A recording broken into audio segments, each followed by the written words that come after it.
మావా తన్నులు తింటూ కూడా నాకు పెద్దగా అనిపించలేదురా. ఒక దిశ కోసం తన్నులు తినొచ్చు, లేదా ఒక నయనతార కోసం తన్నులు తినొచ్చు, కానీ ఒక చెత్త హీరోయిన్ కోసం తన్నులు తినవే, అదిరా నాకు బాధ వేస్తుంది. నువ్వు తిన్న దెబ్బలను అనుకొని బాధపడుతూ ఉన్నావు, నేను తినబోయే దెబ్బల గురించి ఆలోచిస్తూ ఉన్నాను.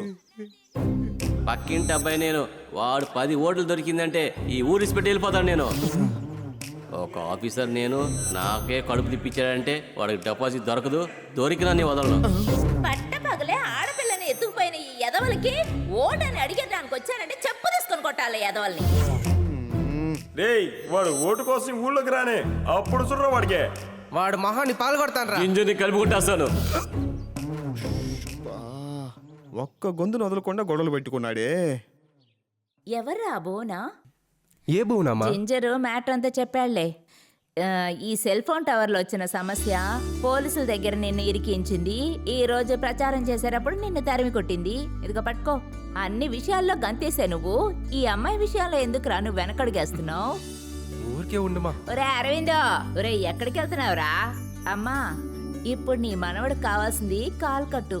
ఆలోచన లేకుండా నాటెళ్ళారు. ఈ రోజు వరకు నరుక్కుంటూనే ఉన్నాను. పెద్ద వీరుడిలాగా ప్రచారానికి వచ్చాడు, బూతికి మరి పంపించేసాంగా. మానూరులోనే మర్యాద లేదు, ఈయన రాజకీయాల్లోకి వెళ్ళి చించేస్తాడా? ఈ మట్టికి మనుషులకి సమస్య వస్తే నువ్వు నేను బాధపడగలం అంతేనమ్మా. ఎవరు చొక్కా పట్టుకొని మనం గొడవ పడలేం. వాడు పట్టుకుంటాడు, ఎవరు చొక్కా అయినా పట్టుకుంటాడు. వాడు మంచోడో చెడ్డోడో, వాడు కూడా ఒక రైతు బిడ్డ అని వాడు ఏనాడు మర్చిపోయింది లేదు. ఆ రోజు రోడ్డు మీద నిలదీశాడు చూడకండి, వాడి మొహంలో నెత్తురు చుక్కలేదమ్మా. తినడానికి తిండి లేక చావటానికి పేరు ఆకలి చావు కదరా. నలుగురికి తిండి కూడా పెట్టలేక చనిపోతాం చూడు, అదే ఆకలి చావు. వాడేనమ్మా శాసనసభకు వెళ్ళాలి. గెలిచామా శాసనసభలో ఒక మూలను కూర్చున్నామని లేకుండా మన సమస్యల్ని గొంతు చాటడానికి ఒకటి కావాలమ్మా. అది అరువు మాత్రమే చేయగలడమ్మా. నాన్న అది అందుకని ఎవరిని తక్కువ అంచనా వేయకమ్మా.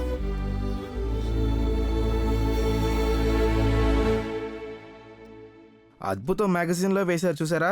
ఏంటి అన్నగారు, ఏంటి చూసారా అయ్యగారు? ఇలాంటి విషయాలన్నీ మన అయ్యగారు బాధలో కూర్చొని చదువుకుంటాడు.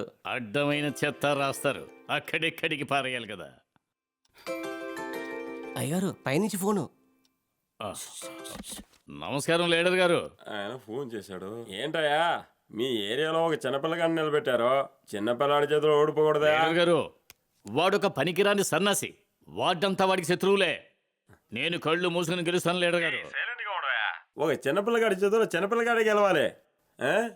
వాడికి ఎక్స్పర్ట్గా ఇంకోటి పెట్టే ఆ యూత్ ఓట్లన్నీ మెజారిటీతో గెలవాలయ్యా.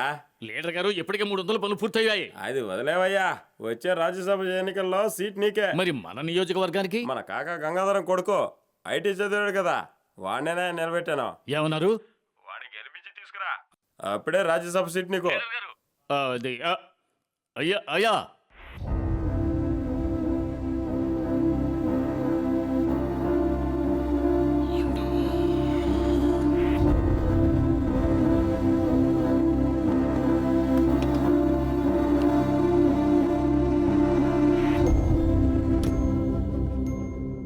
నా 25 ఏళ్ల జీవితంలో పిల్లలు లేరని నేను ఏ రోజు దిగులు పడలేదు.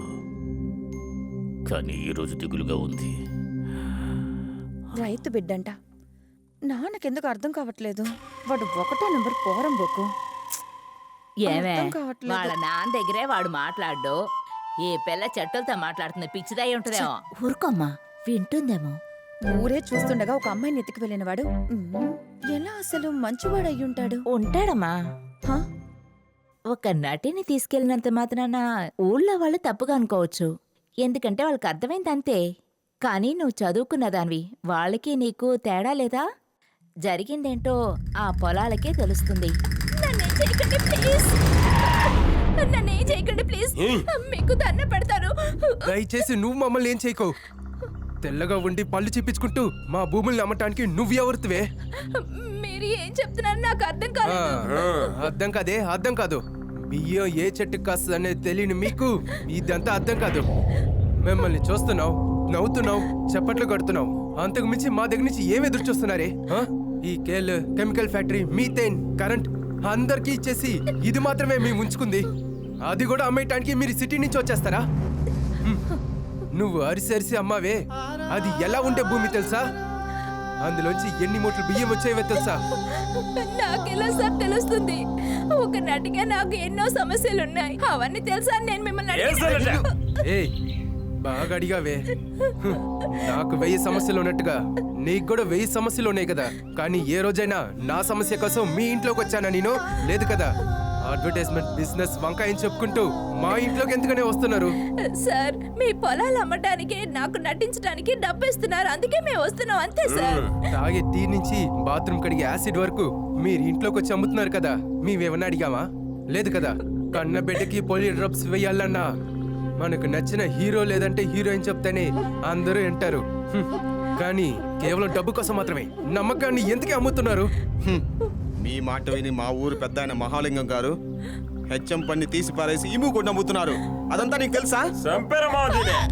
కొంచెం సేపటికి ముందు నువ్వు బాగా ఓయారం తిప్పుకుంటూ తలుపు తెరిస్తేనే గాలి బాగా వస్తుందని డైలాగులు అంతా చెప్పావే. దాని వెనకాల ఉండే కన్నీళ్ళు కష్టాలు నీకు తెలుసా? నీలే రాని భూమి పెట్టుకొని నువ్వేం చేయగలరా? ఇది మట్ట లేక బంగారమా? వాన వచ్చినా కూడా ఒక చుక్క నీళ్ళు ఉండవు ఇక్కడ. 10 అడుగుల లోతు నుండే పన్నీర్ లాంటి నీళ్లు. తంజావూరు నుంచి వచ్చేసరికి నాకు తెలిసిపోతుంది. తంజావూరు నుండి 10 నిమిషాలేనండి. ఈ వ్యవసాయ భూమిని రియల్ ఎస్టేట్ ల్యాండ్ గా మరుస్తే దాన్ని దాటి ఏ వ్యవసాయ భూమికి నీళ్ళు వెళ్ళవు. అందరూ అమ్ముకొని వెళ్లాల్సిందే.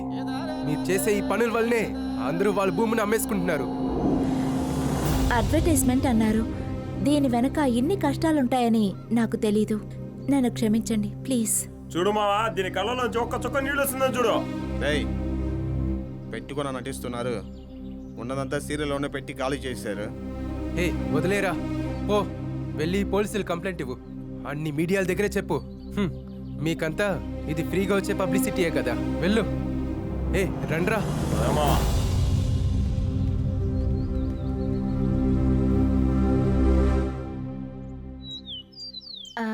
ఇవన్నీ చెప్పి ఓటు అడగటానికి రాలేదమ్మా.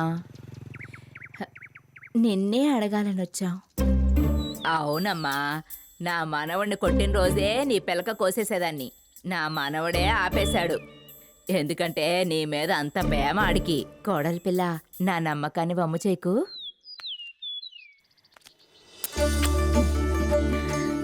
ఇది నా మనవడిదనుకో.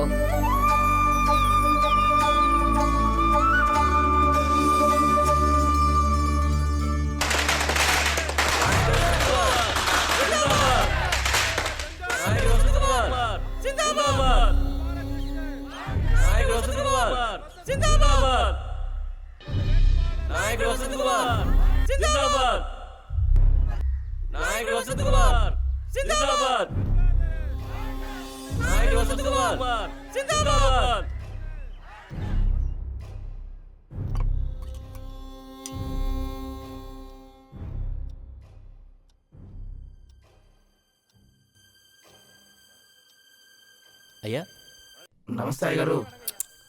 కాస్త ఆగండి అయ్యా.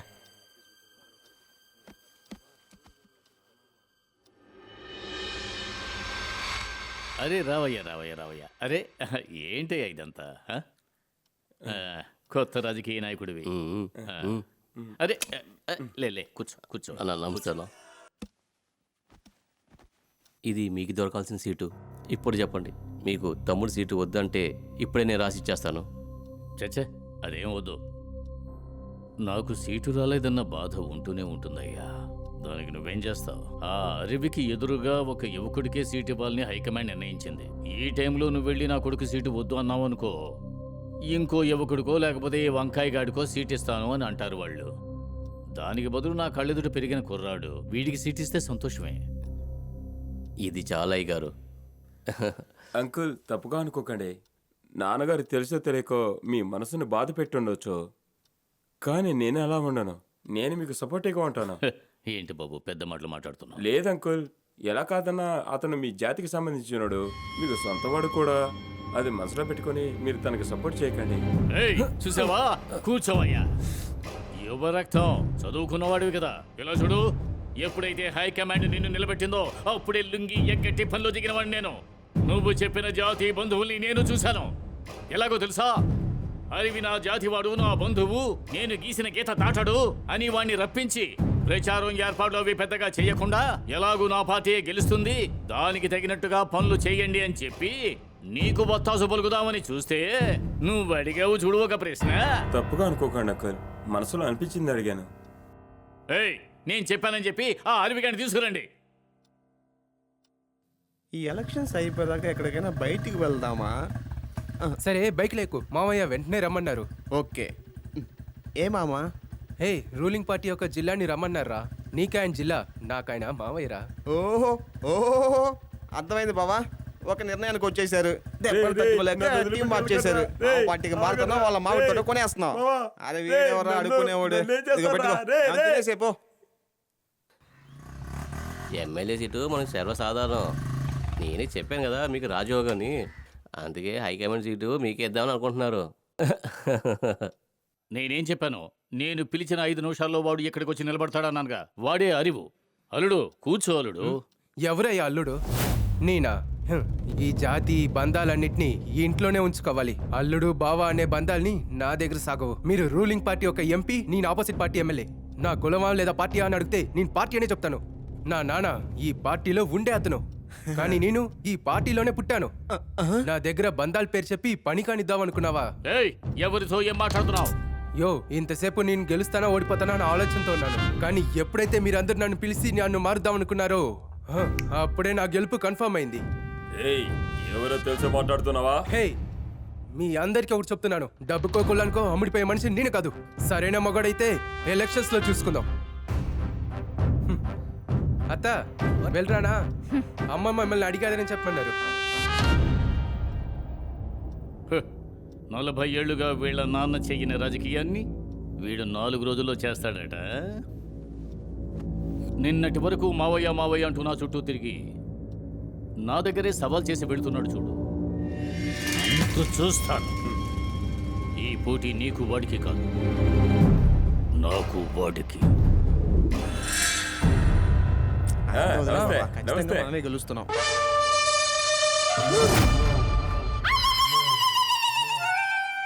సెకండ్ రౌండ్ మళ్ళీ దెబ్బలు తిట్టడానికి ఒంట్లో బలం లేదు బావా. మళ్ళీ మొదటి నుంచా? బావా, నేను పక్క సందులో కొంచెం జాయిన్ అవనా? అదంతా ఏం కదరా. ముందుకు రారా పొట్టడా. ఏంది ఒక పోజ్ ఇచ్చి నుంచున్నారు? మీ అందరికి ఏంటి సమస్య?